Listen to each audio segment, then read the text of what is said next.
Quando nós começamos o estudo de Isaías 40, nós pensamos, no primeiro momento, o peso dessa mensagem. E claro que Deus tinha em mente, no primeiro momento, esses servos dele, que estavam desanimados, exilados, sem perspectiva nenhuma, e empolgados com os deuses babilônicos, né? Estavam lá achando que o Deus dos seus pais não era mais tão poderoso quanto seus pais diziam que ele era.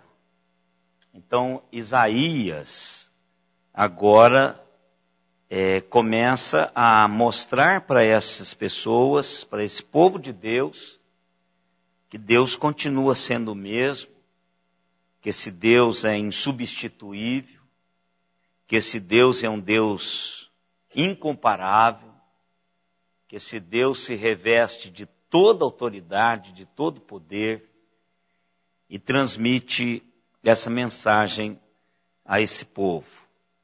Eu falei aqui no domingo de manhã com os irmãos, num desses domingos aí, sobre o reverendo lá de Pinheiros, Arival, reverendo Arival, não é? E o reverendo Hernandes, ele brincou aqui, dizendo o seguinte, que alguém liga lá e pergunta assim, quem vai pregar? Né? Aí a pessoa diz assim, o Espírito Santo, meu irmão. Né? A gente faz isso mesmo.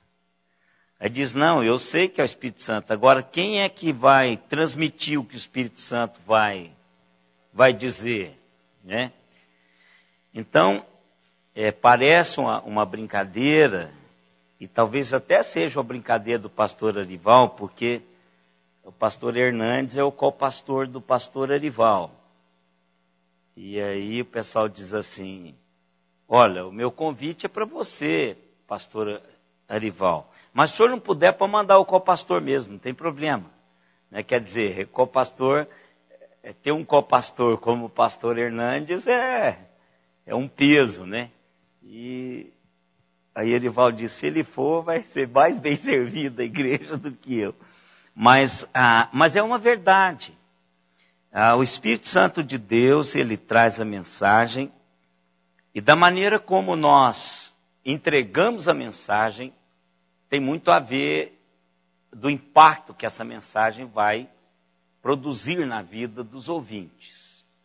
Se nós pregamos uma mensagem que Deus quer que seja dita para arrancar a coruja do toco, então, e a gente prega assim meio tímido, sem muita empolgação, sem muita convicção daquilo, então pode acontecer que Deus precise mandar alguém para refazer aquela mensagem que foi dita. Pode acontecer, já aconteceu. Então, a pessoa que está transmitindo aquilo que Deus quer que seja transmitido, tem muito a ver. E Isaías, ele faz isso com uma maestria fantástica, e agora nós estamos no finalzinho. Então é aquela coisa assim, ele começa a mostrar apologeticamente quem é Deus, depois ele mostra quem são os deuses da Babilônia, que eles estavam empolgados, e aqui agora ele vai fazer o fechamento. Como um bom entregador da mensagem de Deus, ele vai agora levar as pessoas até certo ponto, e aí vai soltar a guilhotina. E é isso que precisa acontecer. Você leva, argumenta, o primeiro momento é um momento de chamar a atenção das pessoas. E ele fez isso. Não é? Ele fez isso. Ele diz, estou aqui para curar vocês. Então, gente doente, que chega ao médico, então eles ficam alertos. Então, o que esse camarada quer falar-nos. Então foi o primeiro momento. Aí depois ele chama a atenção, que é chamado de introdução na homilética. Ou você ganha ou você perde as pessoas, o seu público, nos primeiros minutos da sua prédica. Então Isaías ganhou esse pessoal.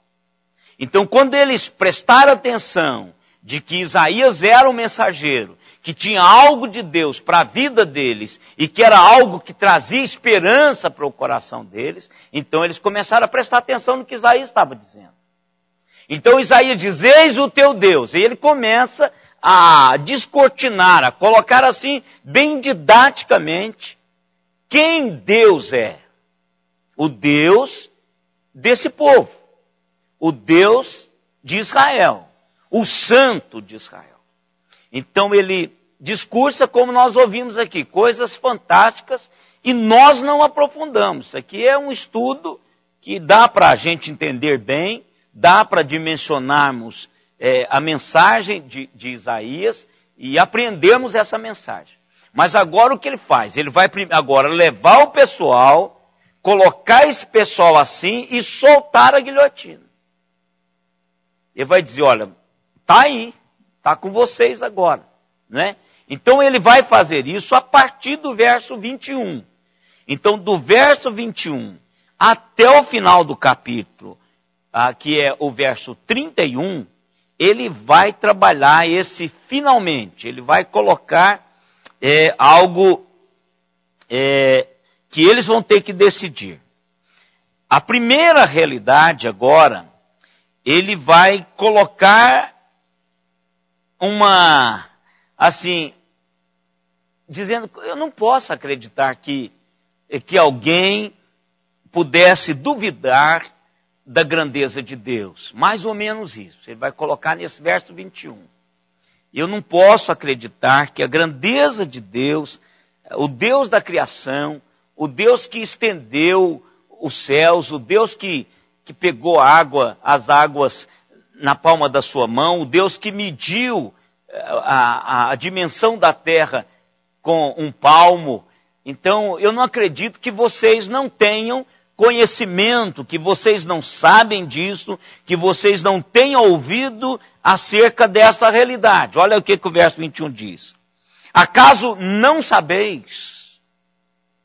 Porventura não ouvis? Não vos tem sido anunciado desde o princípio? Ou não atentastes para os fundamentos da terra? Ou seja, agora ele está dizendo assim, depois que eu coloquei isso tudo para vocês, eu estou encabulado. Como é que vocês não ficaram sabendo disso? Como é que vocês não tomaram conhecimento dessa realidade? De um Deus criador, que lançou os fundamentos da terra. Um Deus que trabalhou de uma maneira maravilhosa e portentosa para trazer-nos estas realidades que falam exatamente dele. Eu não consigo compreender isso, Isaías está dizendo. Primeiro, que Deus está acima da sua criação. Isaías está dizendo isso. Deus está acima da sua criação. E Ele é o Criador de todas essas coisas. Foi Ele que estendeu os céus como uma cortina. E Ele está sentado. Olha lá o verso 22. Ele é, olha, isso aqui é uma construção fantástica no hebraico. Ele é o que está assentado sobre a redondeza da terra, cujos moradores são como gafanhotos. É Ele quem estende os céus como cortina e os desenrola como tenda para neles habitar. Primeira realidade, irmãos, é a realidade de soberania. Deus está assentado acima da sua criação.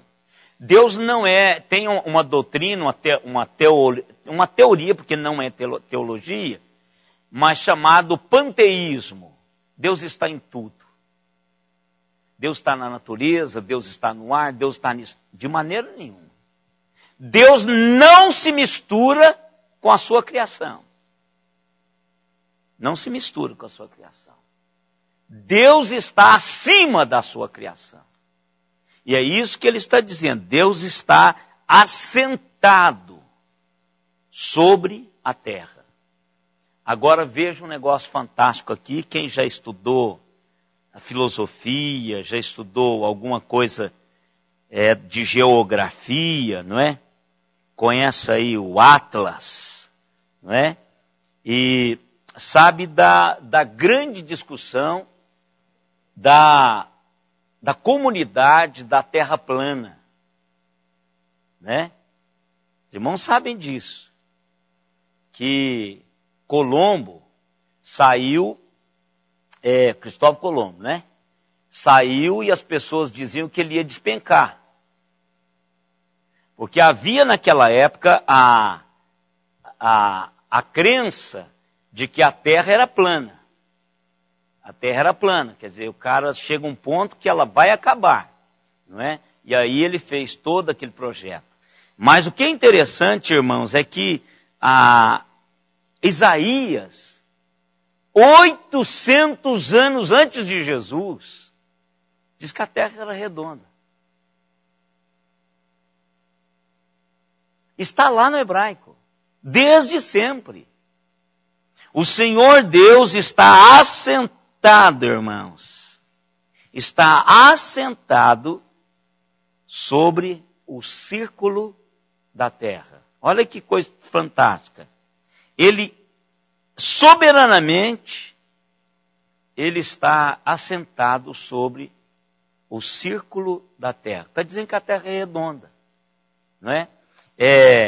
Os irmãos sabem que Pitágoras, né? Todos nós conhecemos Pitágoras, porque Pitágoras inventou um negócio que foi a maior dor de cabeça para a gente que não gosta de matemática, né? O teorema de Pitágoras. Isso aí arrepia a alma, esse negócio. Hoje eu já não arrepio mais, mas já arrepiei muito com esse negócio. Então veja, Pitágoras dizia que foi ele que teorizou de que a Terra poderia ser esférica.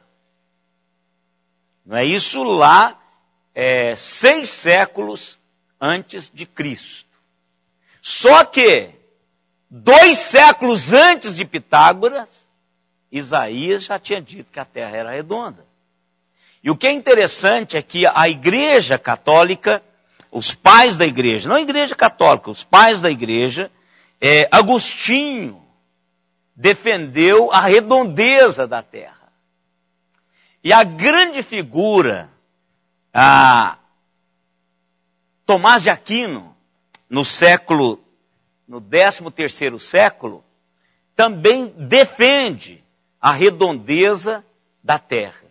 Agora, de onde eles tiraram isso?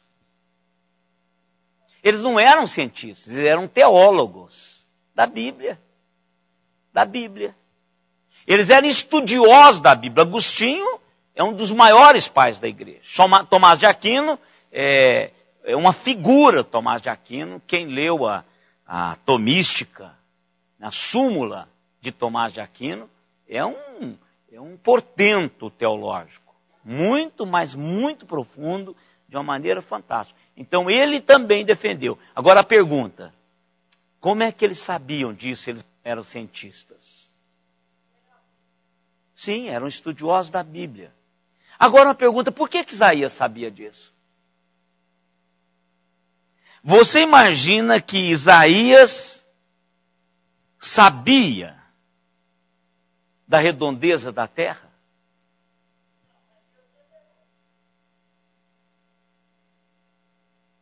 Isso é óbvio.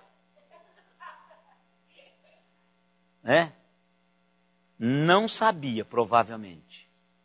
Mas o Deus que estava revelando a ele, sabia. Sabia. Então veja o quanto que essa passagem, ela é fantástica. Mathieu é um estudioso do Antigo Testamento, E ele trabalha nessa estruturação da ação de Deus como Criador. Olha o que ele diz.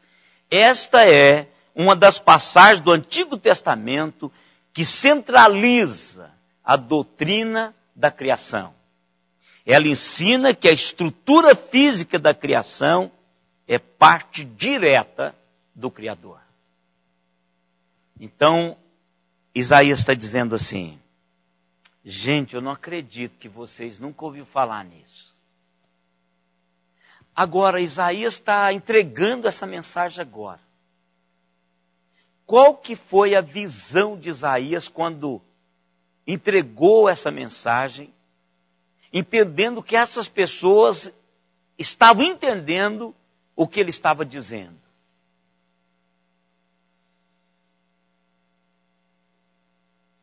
Como foi que ele entendeu isso? Você já parou para pensar? Olha o Salmo 19. A beleza do Salmo 19. Paulo diz lá no início da sua carta teológica, sua súmula teológica, já que nós estamos falando em súmula teológica, carta de Romanos, dizendo tudo quanto de Deus pôde ser revelado para que o homem pudesse conceber esse Deus, foi revelado na criação. Agora veja o que o salmista nesse hino fala. Olha que coisa linda esse hino. Eu gosto desse hino muito, mas muito mesmo. Ó, os céus proclamam a glória de Deus e o firmamento anuncia as obras das suas mãos. Um dia discursa a outro dia e uma noite revela conhecimento a outra noite. Não há linguagem, nem há palavras, e deles não se ouve nenhum som.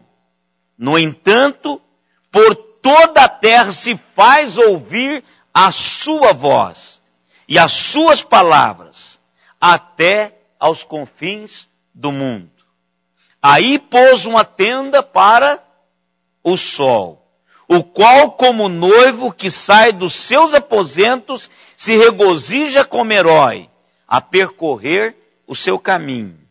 Principia numa extremidade dos céus e até a outra vai o seu percurso, e nada refoge do seu calor. Aí ele continua. A lei do Senhor é perfeita e restaura a alma. Olha, o autor, inspirado pelo Espírito Santo de Deus, coloca as duas revelações juntas aqui. Revelação natural e a revelação especial. Ele coloca a natureza e diz que Isaías está falando. Eu não posso acreditar que vocês olhem, e ele vai falar isso daqui a pouquinho, nós vamos lá no texto que ele vai falar isso. Daqui a pouquinho ele vai falar isso. Então ele diz, dá uma olhada para cima. Dá uma olhada para o lado. Eu não consigo conceber que vocês não tenham percebido a ação desse Deus grandioso na sua própria criação. Olha o verso 23 de Isaías 40. É Ele, eu gosto disso aqui. É Ele quem reduz a nada os príncipes e torna em nulidade os juízes da terra. Olha que coisa fantástica. Deus não se manifesta, irmãos, apenas na sua criação inanimada. Deus se manifesta também sobre os homens que exercem poder sobre a terra. E é exatamente isso que é o tema de Isaías. Isaías quer dizer que esse Deus que move todo o cosmos É o Deus que vai inclinar o coração do imperador, do rei, de todos que detêm o direito, a autoridade, para trabalhar, como ele fez com Ciro, para trabalhar a libertação e cumprir todas as promessas que Deus havia feito para esse povo. Olha aqui, o que ele fala? Os príncipes, qual que é a questão dos príncipes? Os príncipes são pessoas que têm poder político. Nós esquecemos isso, irmãos. Não é só príncipes, filho de princesas. Não, mas a dona Dilma também. O senhor Obama, o Lula não tem mais nada. A Dilma que tem. Não, Lula sumiu. Procura-se Lula. Você não acha ele. Mas o senhor Obama são homens e mulheres que detêm o poder político. Então são príncipes. São governantes políticos. E aqueles, irmãos, que têm o poder legal. O poder que lhes fora conferido legalmente. São juízes. Então o que o Senhor está colocando aqui é o seguinte. Eles podem se considerarem deuses. E consideram. Nós estamos aí num impasse diplomático. E onde entra essas coisas, tem fogo. Tem fogo. Nós estamos num impasse diplomático, de espionagem. Então eles acham que são deuses mesmo. Eles entram, matam, invadem, e é deles esse negócio. Príncipes e juízes. Hoje, o Lalau ficou mais pobre. Né? O Vadislau ficou mais pobre. Porque foi devolvido um bocado de milhões para os cofres do Tesouro Nacional. Então são coisas, são juízes. Agora, quando Deus move, o que ele fala? Basta-lhe. Olha lá, o 24. Mal foram plantados e semeados, mal se arraigou na terra o seu tronco, já se secam, quando um sopro passa por eles e uma tempestade os leva como palha. Olha como eu gosto desse texto, irmãos. Tudo quanto Deus precisa fazer é só dar um sopro. É só provocar um vendaval como ele fez na construção do fórum. Por que passou todo o tempo eles roubando e ninguém fez nada? E num momento, Deus faz assim, e promove um vendaval. É um sopro de Deus, e Deus faz governadores e juízes, pessoas que têm o poder legal e que têm o poder político caírem, eles somem. Eles somem. Quando eles acham que estão arraigados, aí eles caem. Não tem sido assim? Então, se nós sabemos disso, por que a gente não aproveita esse tempo e começa a pedir a derrota desse pessoal sem movimento, sem fazer barulho? Lembra de Josué? Sem fazer barulho, só andando em volta, sem misticismo. Não precisa ficar andando em volta de nada. Meta o joelho em terra e diga, ó Deus, derruba os que estão nos derrubando. Só orar. O texto está dizendo, irmãos, que Deus faz isso. Isaías está colocando para o seu povo e está colocando para mim e para você hoje do mesmo jeito. Nessa situação caótica do nosso país. Em todas as dimensões. Quem deveria proteger-nos, estão matando-nos. Quem deveria dar-nos o essencial, estão tomando-nos, roubando. A gente trabalha 4 meses para esse bando aí. 5, já passou para 5, Otaviano? Não fala isso para Carla, meu irmão, está começando agora, né?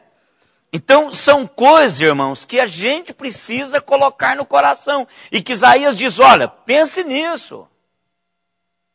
Pense nisso. O Deus que eu estou falando de vocês é esse Deus que está assentado no círculo da terra. Esse Deus que estendeu os céus como uma cortina e fez dele a sua tenda. Ou seja, ele habita conosco. O Emanuel se manifestou. E antes do Emanuel se manifestar, Deus não nos abandonou. Ele não nos deixou ao léu desamparados. Deus esteve aqui o tempo todo. Ele não só criou, mas ele se revelou de tal maneira compreensível. Deus se revelou. O salmista está dizendo isso. Ó, Deus mostrou toda essa realidade, mas Deus também se revelou de uma maneira especial, através da sua palavra, que é perfeita, que sara a alma, que conduz a uma realidade vibrante na vida. Verso 25.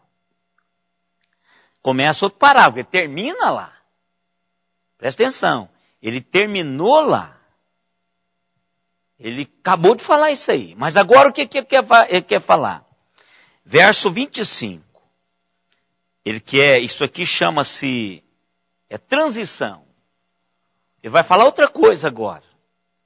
Mas ele quer fazer um link naquilo que ele estava falando com o que ele vai falar a partir de agora. Então ele está dando a mim e a você uma ponte, né? Para passarmos, para não desconectar aquilo que ele estava falando com o que ele vai falar a partir de agora. Então aí o que ele fala no verso 25? A quem, pois, me comparareis para que eu lhe seja igual, diz o santo. Aqui é uma pancada. Porventura vocês têm alguém igual a mim aí? Diga. Eu quero vê-lo. Olha que checada. Isso é checada, irmãos. É aquela pergunta assim quando a gente está doente. Você tem certeza que vai viver mais um tempinho? Ah, Senhor, do jeito que eu estou indo, acho que não. Se não for o Senhor, eu vou embora. E se chegar a hora, eu vou mesmo. Essa é quando você desarma o doutor Símbolo Chiredini com pós-doc na Itália. Não pode fazer nada por você. Todos os recursos de drogas, não pode fazer nada. Só um milagre. Já ouviu? Só um milagre.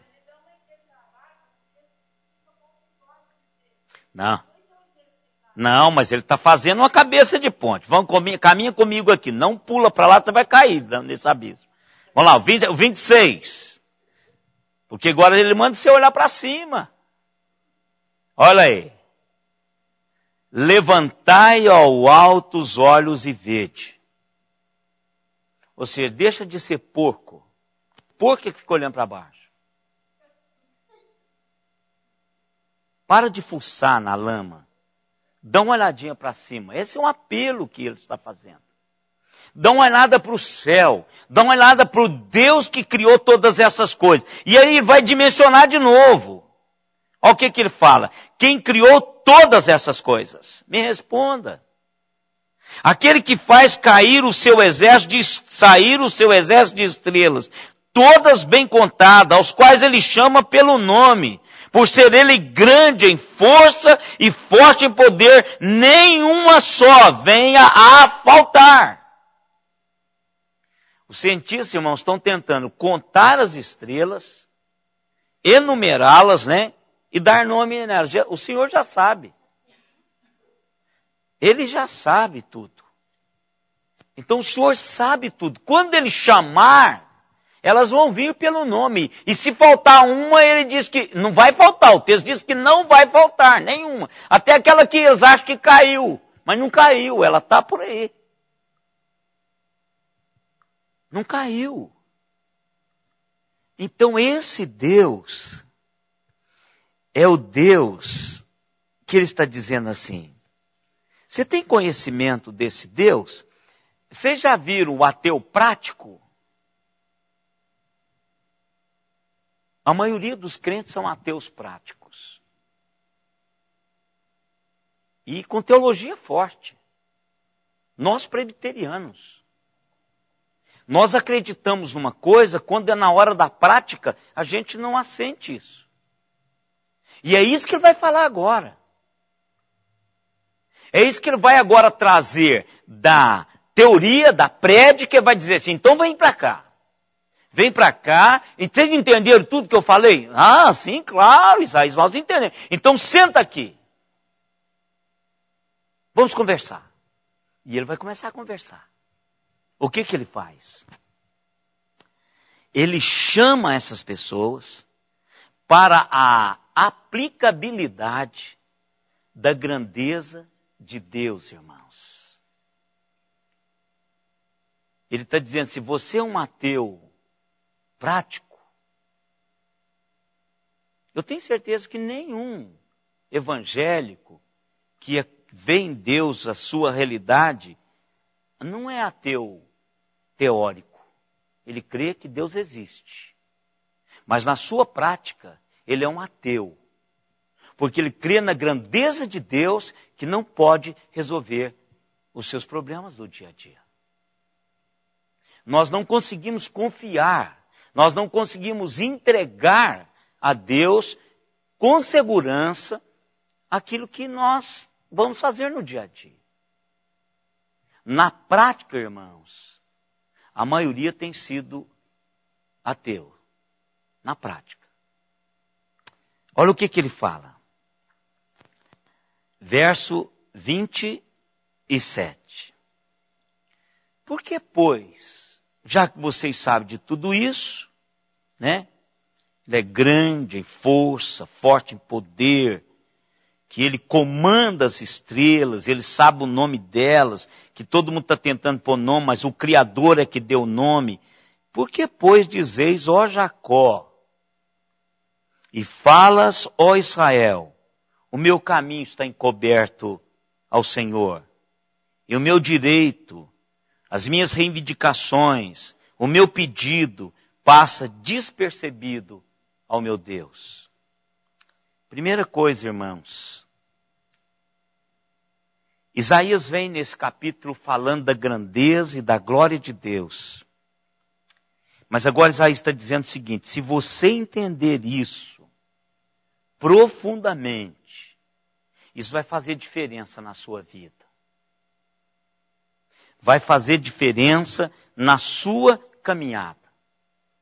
Não só vai nos impulsionar para adorá-lo, para glorificá-lo, porque nós somos pigmeus, gafanhotos, comedores de alface, de tomate, de couve, cebolinha, né? De plantação de picanha. É que nós comemos tudo que plantamos. Esse é o sentido figurado do gafanhoto. Eu e vocês. Daqui a um tempo, se a gente não tomar cuidado, nós não vamos nem conseguir plantar o que comemos. Porque os gafanhotos comeram tudo. Cresceu os gafanhotos, estão comendo mais. Não é? Então o que acontece? Nós somos impulsionados a adorar o Senhor, somos impulsionados a orar ao Senhor. Compreender essa grandeza e essa glória de Deus nos convence de que não há nada em nossa vida escondida de Deus. Ou escondido de Deus. E que não há nada negligenciado por Deus. É isso que Isaías está te dizendo. É isso que Isaías está me dizendo. É isso que Isaías está nos dizendo. Foi isso que Isaías disse para o povo. Por que é que então vocês pensam nessa grandeza de Deus e acham que os seus caminhos estão escondidos do Senhor? Ou vocês falam que Deus está negligenciando o seu pedido? Irmãos, quantas pessoas estão fora? Porque foram até uma agência do reino de Deus e não recebeu aquilo que prometeram para ele. Porque tem muita gente prometendo coisa aí que não vão entregar. E uma das coisas que nos decepciona é quando alguém nos promete uma coisa e não entrega. E a agência espiritual, hoje as igrejas, chamadas igrejas, estão fazendo isso, prometendo um punhado de coisas que não podem entregar. Agora, o que está acontecendo aqui? O que Deus promete, Ele vai fazer. Não há nada escondido que Ele não saiba. Se você olha, esse Deus sabe contar as estrelas. Há alguma coisa no meu coração que Ele não saiba, irmãos? A Bíblia diz que Ele é capaz de prescrutar, de dividir, de penetrar, de entrar profundamente na minha alma. Então não tem nada que seja escondido. E aí Isaías diz, por que então que vocês ficam achando que há algum caminho que Deus não saiba? Ou algum pedido que Ele está negligenciando? Nada está escondido. Nada está sendo negligenciado. Olha o que ele diz no verso 28. Parece estar repetindo a mesma coisa, né? Não sabeis, não ouviste que o eterno Deus, o Senhor, o Criador dos confins da terra, nem se cansa. Olha, mudou aqui. Olha, nem se fatiga. Não se pode esquadrinhar o seu entendimento. Ou seja, irmãos, Deus é um Deus que está pronto. Não é um Deus que está dormindo. Esse foi um dos desafios de Elias. Olha, quem sabe o seu Deus está descansando. Ó, quem sabe seu Deus está atendendo outro. É uma ironia de Elias. Porque o Deus dele não cansa e não se fatiga. Ele não tem, Deus, eu não vou incomodar Deus uma hora dessa. Isso é ateísmo. Você pode conhecer a palavra de Deus. Deus trabalha no turno da noite. Jesus diz, meu Pai trabalha até hoje e eu também. São incansáveis a serviço dos seus servos.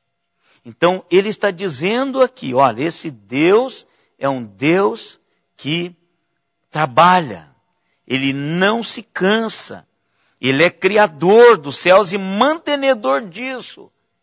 Ele é longânimo, irmãos. Pastor, meu irmão, cadê você? Pastor, cansei de incomodar Deus. Aí passou a incomodar o inferno. É porque o inferno usa você. Então Deus está atento. Isaías está dizendo assim, gente, isso aqui vocês precisam de aprender. Deus é fantástico. E, irmãos, como é fácil acreditarmos nesse infinito poder de Deus e, ao mesmo tempo, sentirmos que Ele é incapaz de suprir as nossas necessidades. Quantas vezes nós arrancamos os cabelos da cabeça, achando que Deus não vai socorrer-nos, que Deus vai cuidar dos nossos filhos, que Deus não vai cuidar do nosso amanhã, que Deus não vai cuidar de mim quando eu morrer. Ele vai cuidar. Há uma promessa, Ele está dizendo que eu estou ali por um tempo. E quando eu estiver que partir, eu tenho que partir com essa dignidade. Eu tenho um Deus que criou todo esse negócio. Quando Ele chamar as estrelas, nenhuma delas vai faltar. Muito mais eu, que sou filho dele em Cristo Jesus, lavado e remido no sangue do Cordeiro. Quando Ele bradar, eu posso estar onde estiver, num potinho, cremado, eu não sei se quando eu morrer, o crematório vai ser público e vai precisar de fazer isso, está contaminando aí o solo. Não sei. Nós idolatramos o corpo morto. Por isso tem o 2 de novembro. Nós nos desprendemos dos nossos mortos, irmãos. Nós não conseguimos fazer isso. Nós não desprendemos. Nós queremos dar dignidade ao defunto. E às vezes nós não demos dignidade à pessoa que estava viva, com carinho, com amor. Você mete lá mármore, mete punhado de coisa, suntuosamente. Aquilo é nada, irmãos, é terra. Acabou. Acabou, que vai ficar na sua memória. Fotografias, momentos felizes, na história, foi deixado como legado. Então, eu estou esperando a volta de Jesus. Quando eu morrer, você pode jogar em qualquer lugar. Eu acho que eu acho que eu vou querer ser cremado. Porque você joga por lá, pronto, mistura tudo. Né? E quando Jesus voltar, ele vai falar, Ezequiel, aonde eu estiver, parece que esse filme de Hollywood. Vai aparecer, meu irmão. A Bíblia diz que o fogo devolverá os seus mortos, a água devolverá os seus mortos e a terra também. Irmãos, a gente precisa entender isso. Porque se nós não entendermos isso, não é só o dia a dia, o cotidiano que vai aperrear-nos. É quando estiver mais próximo da prova final. Deus, irmãos, foi poderoso para manter-me com 55 anos. E Ele vai manter o restante. E a hora que eu estiver na hora de partir, eu vou com alegria. Deu taquicardia? Ah, Senhor, será que agora? Se for, agora se o Senhor não quiser, também não vai ser nada. Eu vou ser socorrido antes de ir. Pronto, acabou, isso dá tranquilidade. Crermos na grandeza de Deus, teoricamente, isso é nosso.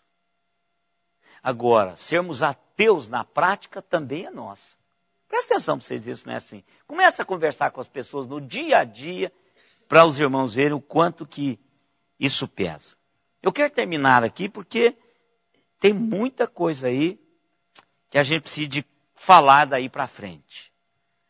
E nós vamos cantar os mesmos hinos quarta-feira que vem, porque eu preciso daqueles hinos lá para o finalzinho de Isaías. E está disponível, irmãos, o que Deus quer nos dar nesse finalzinho, nessa mensagem fantástica.